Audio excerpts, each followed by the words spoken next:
大家好，呢一條片咧，其實係一條自嗨嘅短片嚟嘅。如果你有跟開我啲片，或者真係有睇晒嘅話咧，幾年前我玩24小時嗰個比賽咧，咁就只係發一條片啦，我就講晒中間發生咩事啦，都講明嘅係叫你如果對呢個比賽冇興趣嗰啲咧，就千祈唔好睇啦，因為好長嘅，係攞嚟自嗨嘅短片啊，唔係短片，一定係長片嚟嘅，長片嚟嘅。呢條係完全一模一樣，都係一條應該會係超級長嘅片。因為喺幾年前我玩嗰個24小時嘅比賽，我自己形容為一個最精彩嘅戰役啦。呢一次呢，係應該就係暫時啊，我玩咗30年呢，一個最難得到嘅一個冠軍嚟嘅，或者最精彩都可以話係最精彩嘅戰役，但係一定係一個暫時嚟講係最難嘅冠軍嚟嘅。咁呢。都係呢條片咧，都係為咗我之後，我驚我之後唔記得咗啦。咁而家比完賽翻嚟都係2個零禮拜，咁就出邊啦，翻嚟日日都落雨，所以困咗喺 gym room 度拍埋呢條片。咁就趁我仲記得個細節咧，就拍低，慎防我遲啲唔記得咗咧，可以睇翻自己喺度自嗨一下啫。所以講一次啊，呢條片一定會好長。之後如果你對24小時冇興趣啦，又或者對呢啲咁嘅故事冇興趣呢，咁你就快脆 quit 咗佢啦。咁呢條片係完全唔關你事㗎啦 ，OK？ 咁就應該係即係純粹我諗冇乜人睇就我擺上嚟，其實我自己做一個好詳細嘅 record， 不過順手擺埋出嚟嘅啫。我估計啦，我陣間所講嘅過程啦。有機會連我啲隊友未必知嘅 ，OK？ 咁我就開始嘅咯。所以如果你冇興趣啊，嗱唔好而家走啊！如果咪肯定好鬼悶。好啦，第一件事講少少呢次比賽個 background 先。個 background 就係我俾我自己一個踩30年嘅一個節目嚟嘅。我今年2026年咧係我玩咗呢個運動第30年，咁我就揾啲嘢去俾自己 challenge 下。咁好搞笑嘅，第一次玩24小時嗰陣時咧，我就玩 solo 啦。之後就話：我以後唔會再去呢個比賽㗎，太辛苦啦。咁之後幾年之後咧，就攞嚟戰嘅，就再玩多一次24小時。咁就玩 deal 啦，即係上次我拍嗰條片嗰個情況啦，就係一個好精彩，即係我真係覺得好精彩一場戰役，好多意外，好多嘢發生，但係最後無啦啦俾我攞咗第2。咁之後，我記得我之後講咗啊，以後唔會再玩呢個比賽啦。之後今年到最後結果又係玩一次，仲要召集咗大概30幾人去法國玩呢個比賽。咁呢次我就玩隊制隊，10個人一隊。咁呢次我 target 嗱，上次無啦啦攞到我第2啦，佢今次我係有 target 嘅，我係諗住去贏冠軍，衝去個冠軍而去嘅。咁做到好多唔同嘅 research 啊，計下數啊，得唔得啊，有冇可能啊，即係我做到好多嘢去準備嘅。咁陣間講個過程啦，就會講前中後期嘅。咁而家我哋講緊前期先。前期就好簡單嘅啫，因為而家我哋係要跑一個24小時嘅比賽，而我 form 嗰支隊咧就係講多少少先。呢次我30幾人個比賽裏面，其實梗唔係一隊過啦，分咗好多唔同嘅隊嘅。我自己一隊10個人㗎啦，另外有一隊係女子隊，純女子玩另外一 category 啦。之後有一隊就係話小朋友其實都唔細嘅。青少年啦，咁佢哋就唔可以玩24個鐘嘅，佢哋只可以玩12個鐘嘅啫。之後另外一班就班大人去玩 master 組，去玩即係真係去玩嘅。咁其實我哋一隊啦，女子隊同埋 junior 隊，其實我哋都係 target 去贏冠軍嘅。咁大家有唔同嘅策略。咁喺比賽前我同佢講咗㗎啦，咁我呢次比賽我冇機會可以支援你哋㗎啦，你有咩就自己搞掂啊！你有咩要需要我咧就之前搞掂，因為我自己預咗我哋呢一場，即係我自己一場比賽咧係一樣好癲啦，冇乜時間處理其他嘢啦嘅一個事情嚟嘅。咁好啦，咁個 background 就係咁樣啦。咁喺事前咧，其實明知要踩24個鐘，明知天氣會點樣，或者好多唔同嘅變化，我哋做咗好多唔同嘅準備。首先你要計下，即係睇翻下以前嘅情況，啲對手成日都點跑，咁佢哋有好多 record 嘅。俾晒所有 information 嚟，咁多年嘅 research 有晒嗰一隊，即係其他對手嘅每個圈速啊，睇晒嘅。因為呢啲嘢本身喺個比賽中間係 real time 嘅，之後佢係長期 keep 咗喺度。咁我哋打嗰隊對手其實已經連續10年贏咗冠軍㗎。咁佢就好多，即係當然咧，佢可以轉咗人嘅，我淨係知嗰支隊係個隊名嘅啫。咁但係中間轉咗人嘅，我哋就唔知啦。咁樣就睇咗佢個 record 咧，就好多唔同嘅數據出咗嚟，就計好多唔同嘅數。咁為咗應付呢場比賽咧，咁其實2026年頭開始至到比賽，其實半年時間咧，我啦，我其他隊友啦，都做咗好多唔同嘅針對性嘅訓練嘅。因為24小時呢個比賽嗰個賽車場咧，有一條好長命嘅上斜，唔係上一次24個鐘，我哋不停咁 loop 咁每個圈都上一次，所以我哋做咗好多唔同嘅專登上去嘅斜路嘅訓練啦，每個星期又做斜路訓練啦。之後又有我自己啊，我自己翻工嘅時間係彈性少少嘅，我係專登會晏晝12點鐘走去練嘅，專登係曬住，因為法國嗰邊係熱嘅。因為腎房一開熱咧，咁就要習慣下個溫度啦，專登走去練熱啦。落雨要照跑嘅，咁落雨就專登走去跑啦。好多平時唔會做嘅嘢，專登為咗呢個比賽做晒練斜路啊，專登曬住去練啊，之後落雨就走去練啊。仲有我專登捱眼瞓，專登凌晨先走去練都有嘅。咁就為咗好多唔同呢一場嘅比賽去做。因為大家其實我哋一隊人，我哋一隊咧，我好特別嘅。有一半人咧就係返緊工大人嚟嘅，有4個咧就係細路嚟嘅。嗰都係嗰個啦，唔係細嘅，都青少年嘅。嗰4個人咧，佢哋嘅特性就係因為佢未夠18歲，所以喺個比賽層面，佢入咗嚟一隊之後咧，就唔可以去踩夜晚。即係我哋24個鐘啦，理論上就由4點鐘踩到第二日嘅晏晝4點鐘啦。咁佢哋喺夜晚10點至第二朝8點咧，佢係唔可以踩嘅。咁我做咗唔同嘅計算，點樣安排佢哋嘅休息啊，佢哋嘅快啊，我哋嘅休息啊，我哋跑場又點樣回氣啊，好多嘢計算過。咁因為隊際比賽嘅好玩之處就係你要對你嗰個團隊負責嘅。咁每個人都要進行一個 training 㗎啦 ，OK， 即係同埋人咧係得24個鐘嘅啫，即係跑24個鐘，每日都得24個鐘嘅啫。咁你人哋要翻工啦，咁就變咗你有啲要妥協嘅。我哋妥協就係你要嘥咗你嘅休息時間，或者嘥咗你去玩嘅時間。平時夜晚唔會練咩？有瞓覺時咪走去練，即係要攞咗其他啲時間去做呢件事。咁團隊嘅比賽最好就係呢啲嘢㗎啦，互相迫害嘅啫。咁你練我冇得唔練㗎，即係唔可以拖累大家㗎嘛。咁就逼下咧，就逼咗個練習出嚟。咁個之前嘅準備大概就係咁。咁因為呢一個比賽咧，其實我好耐冇試過咁認真對頭一個比賽嘅。我仲專登早咗飛去當地。平時如果識我朋友應該好清楚咧，我係比賽前嗰日先到嘅。咁但係呢個我係早咗成4日到嘅，去適應下當地嘅氣温啊，睇下情況啊，咁就係咯，咁就好好對待呢個比賽。咁但係咧，通常都係啦，比賽永遠都冇咁順利嘅。咁精彩嘅嘢就嚟啦！精彩嘅就係我哋咁啱比賽嗰日咧，即係嗰個 weekend 咧，就撞正咗法國嘅熱浪，冇法國嘅成個歐洲嘅一個熱浪。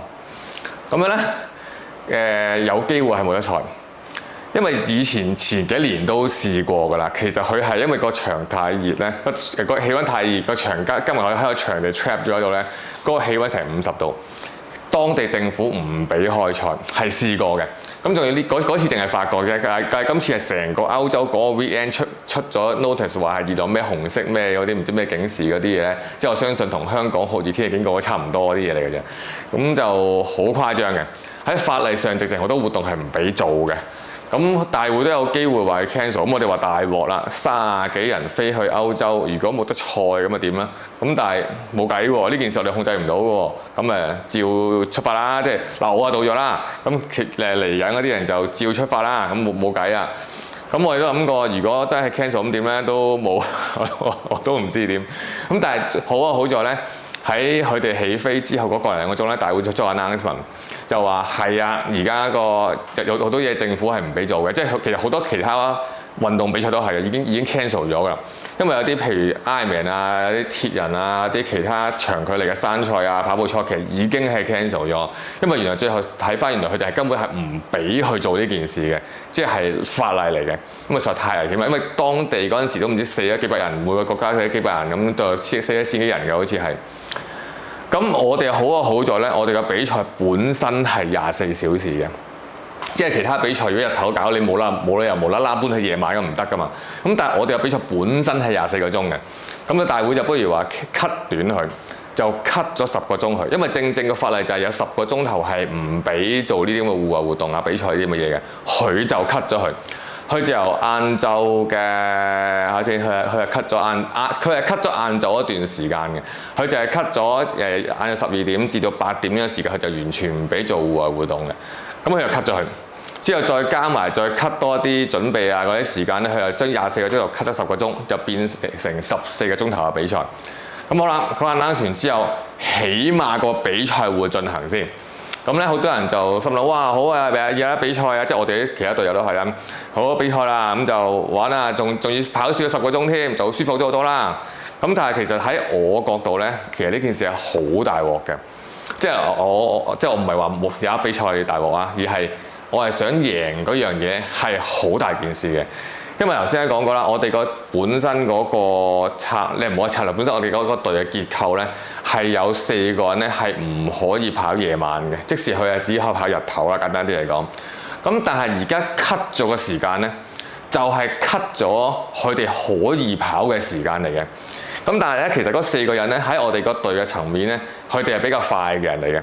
即係話我本身諗住利用嗰4個人去進行一啲 attack， 去進行一啲拉快嘅程序，去進行一啲突破，進行啲乜都好啦。我想利用呢4個人，仲要跑少啲嘛？跑少啲佢應該係個精神上啊、體力上會比佢哋其他人好噶嘛。本身係咁嘅設計嘅，咁但係因為而家就係 cut 咗我嘅叫做王牌嘅人咧，咁我心諗大鑊啦！呢次好大件事。咁我哋本身個策略除咗你好好運用呢4個人之餘咧，我哋就係盡量喺夜晚嗰陣時就唔好輸咁多，同對手拉鋸，盡量捱。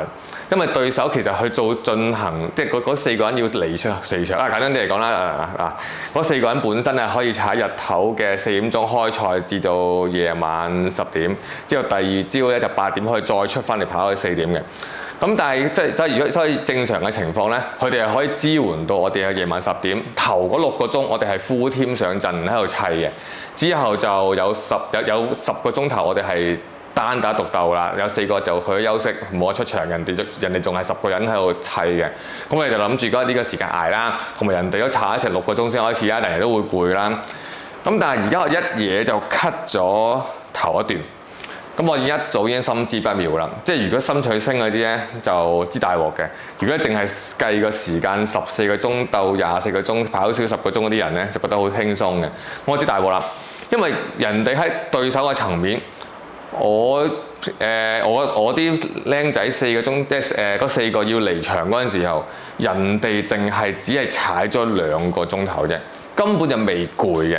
未攰嗰陣時，佢就有條件喺夜晚嗰陣時去我哋所謂嘅開快。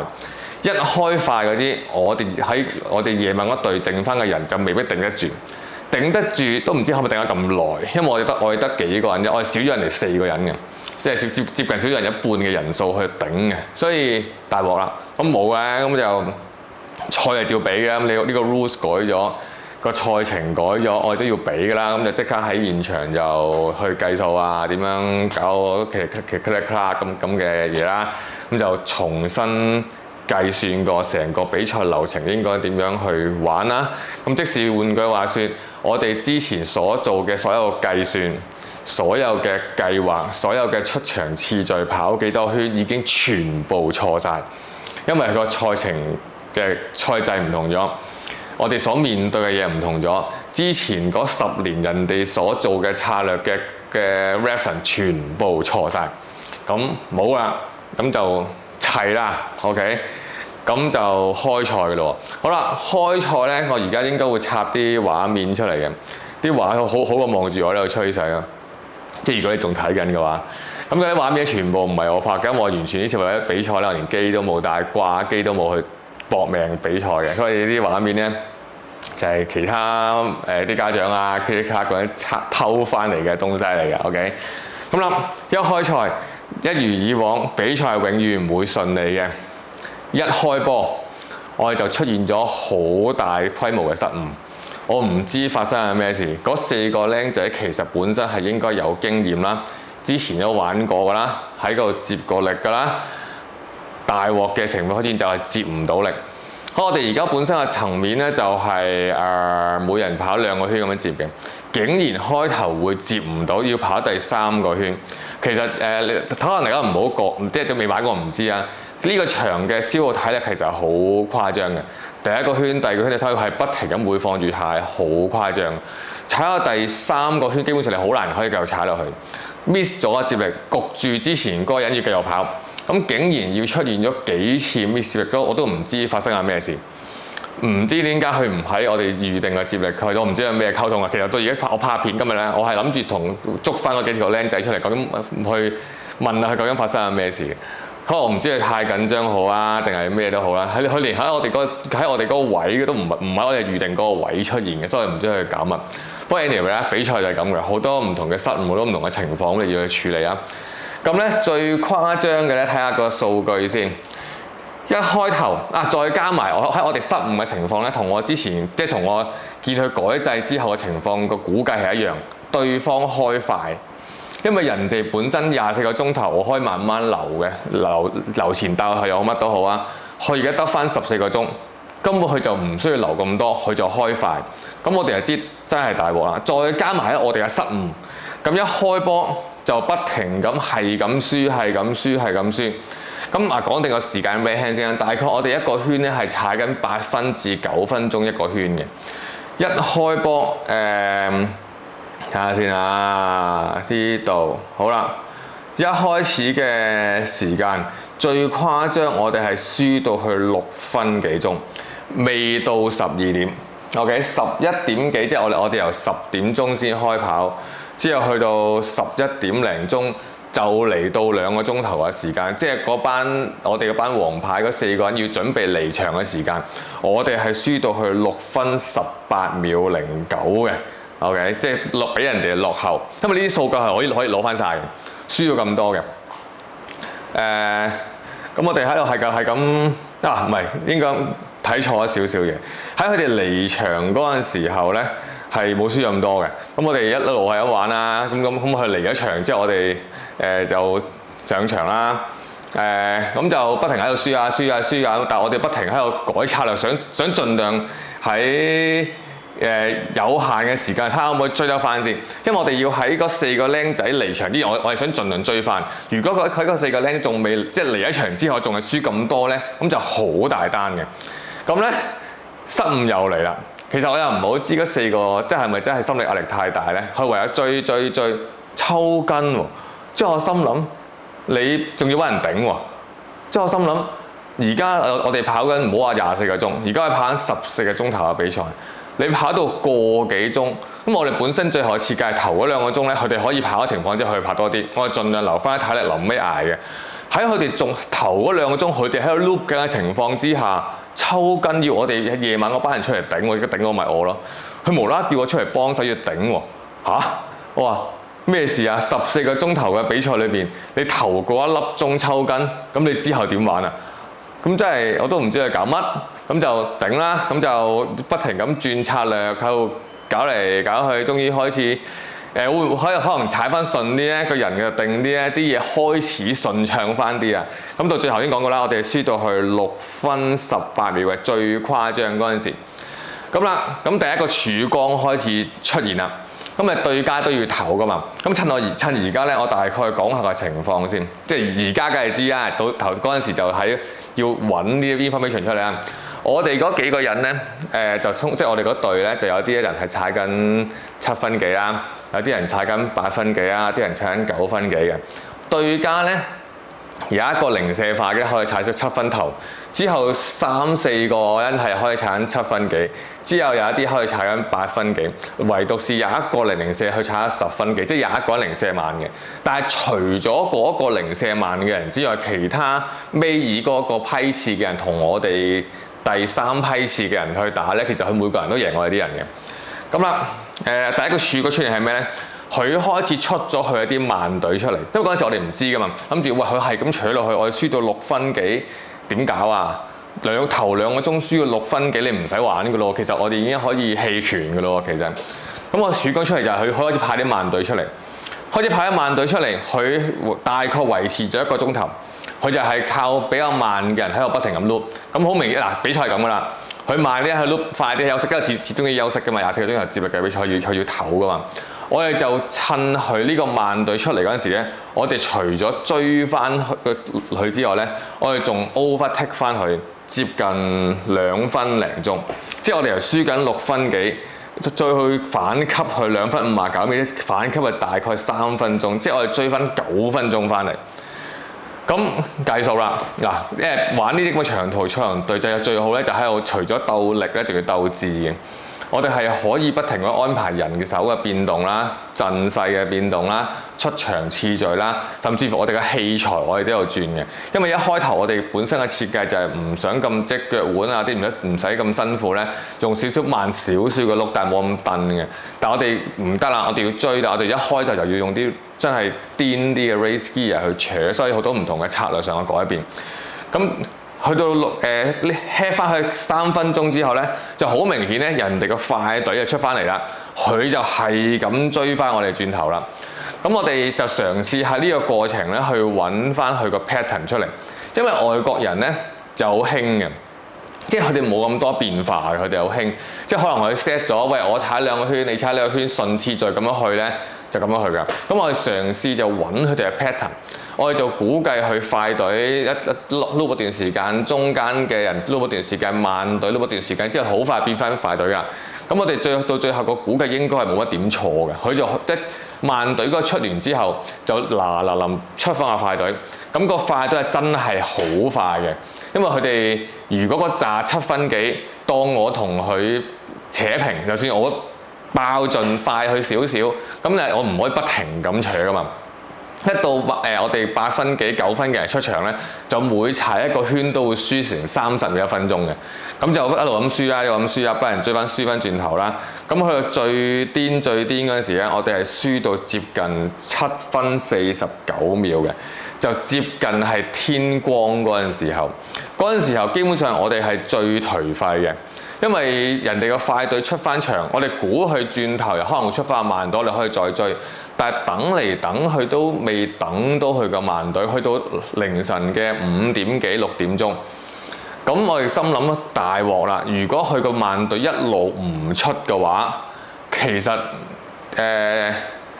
我哋一路冇機會追翻啦。就算佢好遲先出嘅話，我哋輸到咁多，其實都追唔夠時間追，咪追要時間噶嘛，唔係拍手指咁突然之間嘣一聲翻去噶嘛。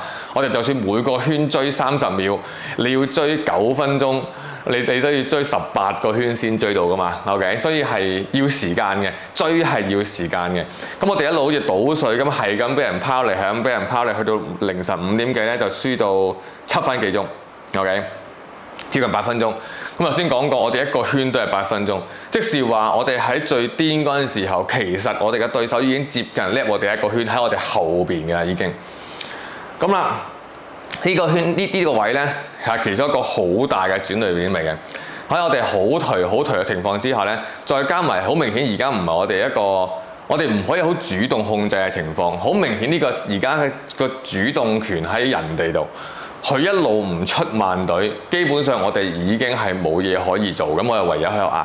咁我哋中途都有變個陣嘅，我哋想嘗試俾9分幾嘅人跑少啲，2個變1個，咁可能每次每一 round 我哋輸少啲，我跑多啲。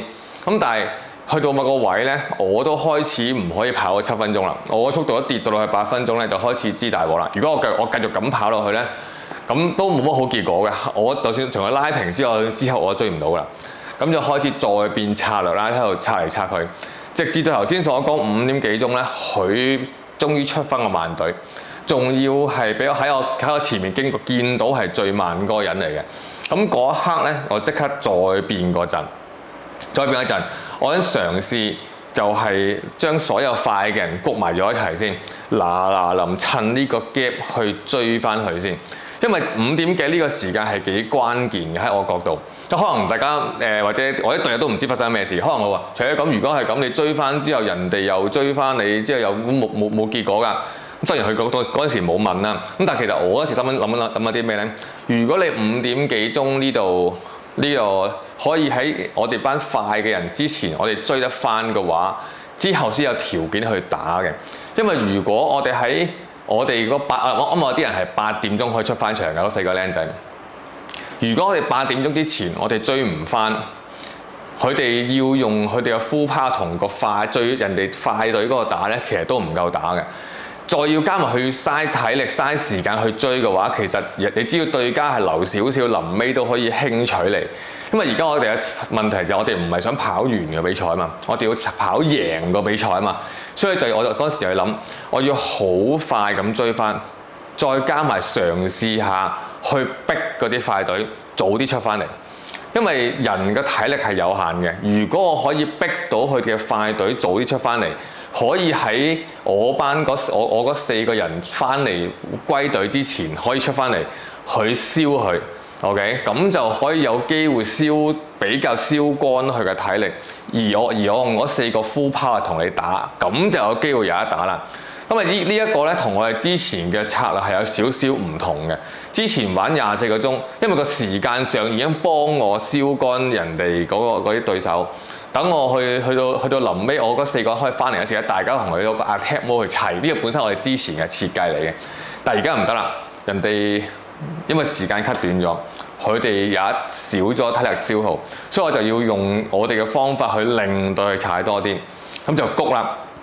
呢個位係我覺得因為呢個位係一個好大嘅調動嚟嘅，係突然之間將啲人嘅次序係改得好緊要，所以呢個位呢，我係覺得呢個位係好關鍵嘅一個時候，扯晒啲快嘅，因為係咁追，我諗佢都嚇親嘅。咁的而且確到最後呢，好明顯佢好快已經逼翻佢啲快隊出嚟，因為我哋嗰一段係追得好多。我哋2個人已經接近追翻成個圈翻嚟，我哋搶，明知嗰一刻要搶噶啦，對家係慢嗰啲人嚟嘅，我哋就靠去搶。記住我個 target 係逼翻去快隊或者甚至乎中間隊出嚟，拱翻佢出嚟，燒乾佢嘅體力。咁去到呢件事我哋係成功嘅。去到我哋嗰4個僆仔可以上場8點鐘嘅時候，我哋其實淨係輸緊幾秒鐘嘅啫 ，OK， 輸咗幾秒鐘。咁成個氣勢就翻嚟啦，因為人哋已經喺度同我哋拉鋸，喺度扯緊，大家喺度燒緊體力。我嘅策略就係我燒死咗唔緊要，我就同你搏命鬥燒力。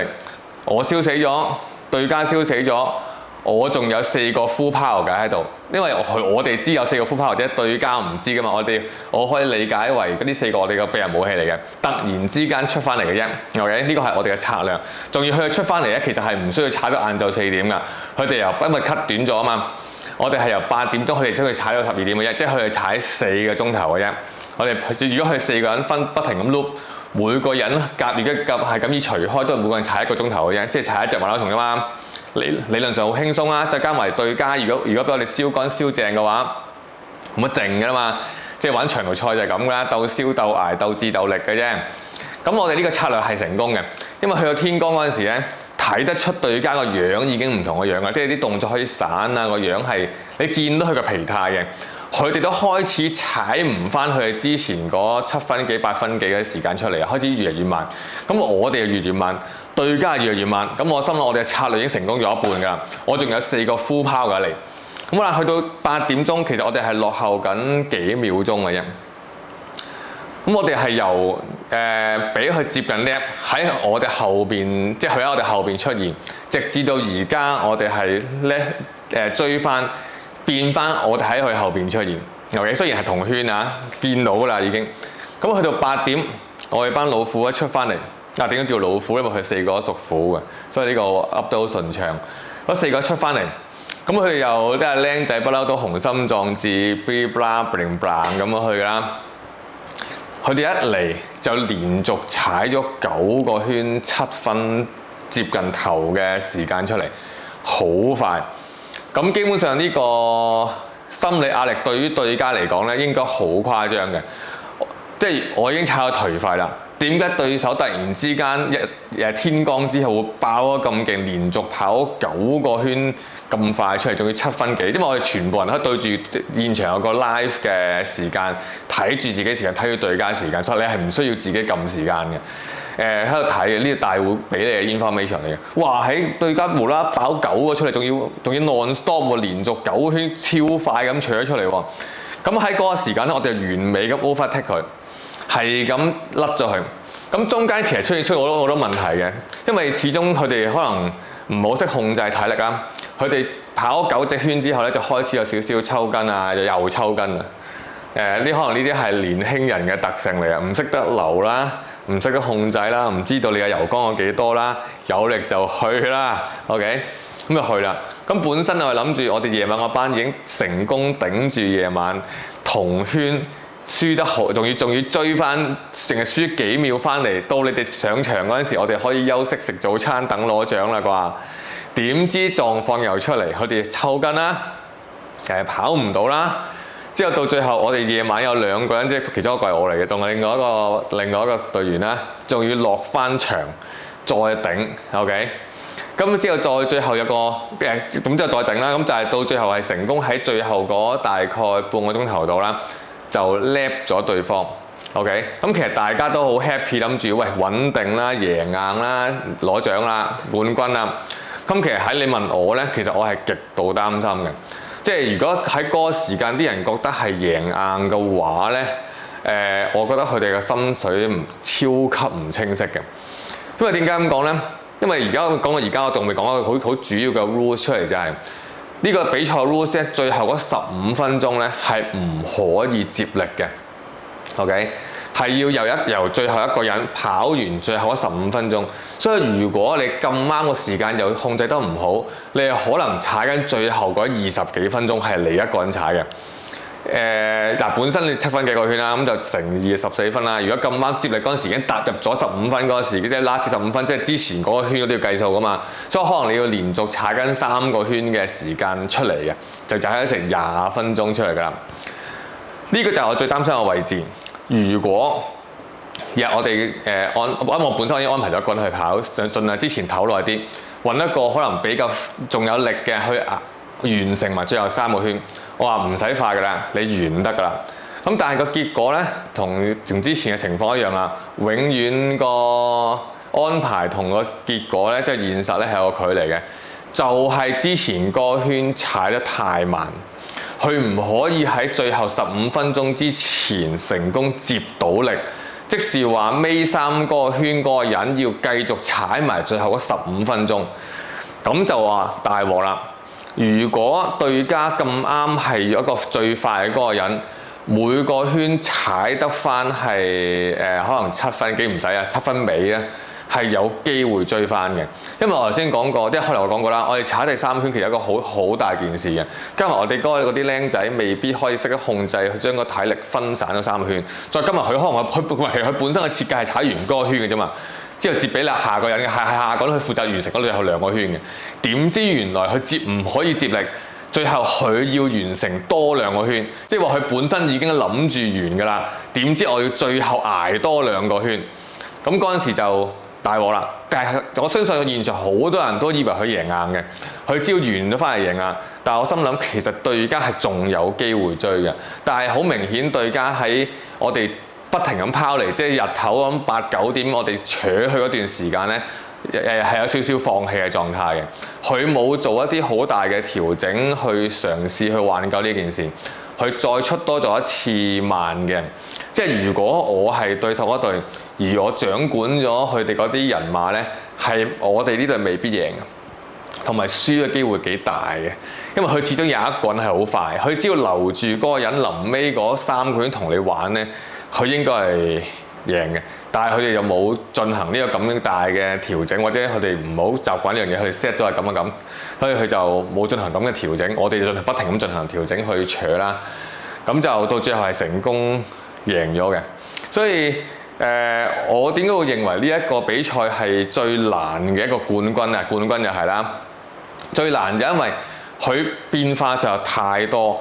即係我哋試過落後緊，最多落後過唔係最多嘅，第一次落後嘅係落後緊6分幾，之後擒翻上去 lift 翻去大概3分鐘，即係又跌翻落去輸翻轉頭，輸翻3分鐘，俾佢追翻之餘再輸多7分49秒，即係話嗰段係俾人追咗接近成11分鐘，之後我哋又追翻去人哋平手，之後再靠我哋嗰啲 full power 嘅4個僆仔再 overtake 人哋成個圈，即係呢個過程呢，其實可能跑嘅人未知發生緊咩事，佢淨係負責跑啫。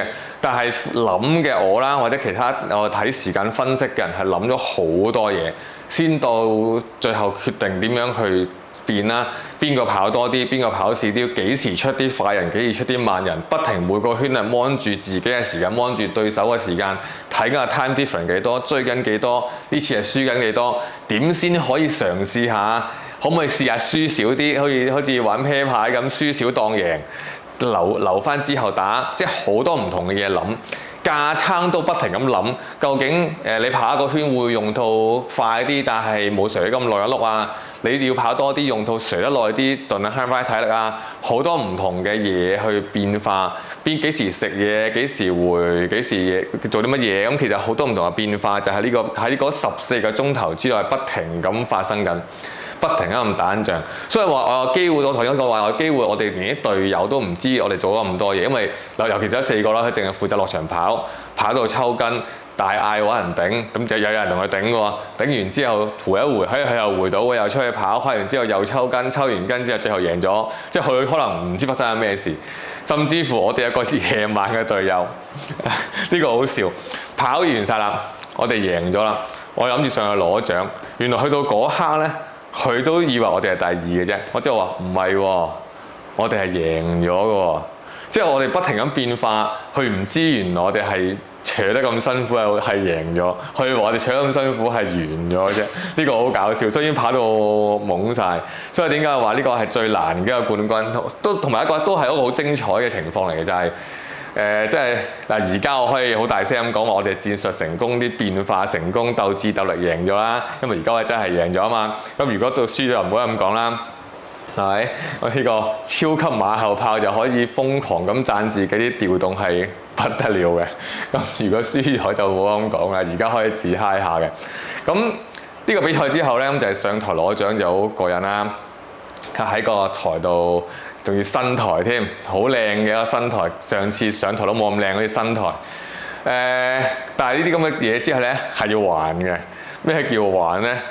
因為我本身個設計就係日頭之後可以休息啦，食下嘢啊。但係最後係搞唔掂，我要不停咁頂啦。因為出現咗太多狀況，反而喺夜晚啲策略上嘅變化反而簡單啲。日頭啲嗰4個僆仔嗰啲。嗰啲失誤或者唔係叫失誤嘅嗰啲嘅變動係令到好多麻煩，好多平時 plan 咗我諗住唞食嘢嘅時間冇咗啊，所以嗰次我早餐就冇時間食啊，之後又熱咗食唔到嘢啊，嗰次我係好耐冇試過血糖低嘅，亦都我諗識我嘅人都冇見過我坐咁多嘅，基本上我唔想喐嘅情況之下，我攤咗喺度喐唔到噶啦，我已經冇乜能量可以去做嘢，結果係。要還就係我都冇乜嘢可以做到啦，搬行李都唔係好搬到情況，即係好似死比完賽個人，可能個精神狀態已經放鬆咗，個人死咗咁滯啊已經。本身預咗一架車兜幾轉，我哋成隊人30幾人得一架車咁之後兜嚟兜去咁送啲人去酒店休息啦。我已經唔等架車，我話我搞唔掂啦已經，我再等我真係暈㗎啦。我就臨走出去自己架車都唔等啦，走去搭 Uber 咁就翻咗去酒店攤咗喺度，之後食飯都冇能力去食，咁叫啲人買翻嚟食，食就食到一半咁，但係起碼食到嘢之後呢，就開始有翻啲能量呢，第2日就可以好翻啲嘅。我諗我即係正常啲人識我啲都未見過呢條友平時笑紮咁，好似玩唔停咁，點解比完賽之後頹咗咁頹？因為真係好頹，用晒所有體力。即係鬥智鬥力嘅情況之下玩咗呢人比賽，咁到最後起碼得到我哋想得到嘅嘢嘅，就係得到一個團體嘅冠軍。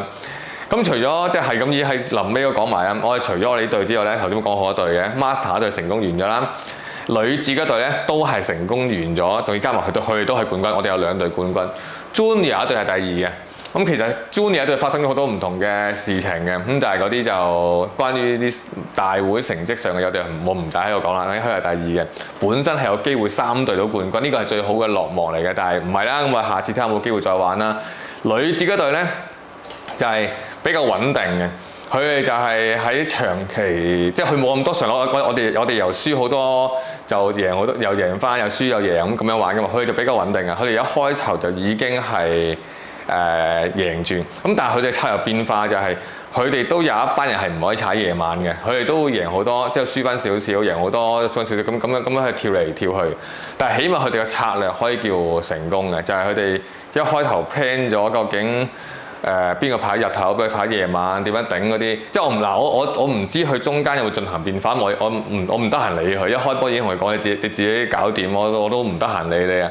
我淨係參與咗佢哋之前嗰啲會議啊，因為我哋每個人有每隊有唔同 group 嘅，即係之前嗰啲會議我有參加啦，即係 suggestion 有俾過啦。咁但係即係比賽係一個學習嚟㗎嘛，咁我唔可以幫你咁多嘅。喺一個學習層面，你都要安排你嗰隊所發生嘅事。我估佢哋中途都有啲嘢變動過，咁有啲人又嘔過啊，啲人又好似抽過筋啊，佢哋一定有啲嘢變過嘅，但係變咗啲咩我唔知啦。但係起碼佢哋變動之後，佢哋最後係成功嘅。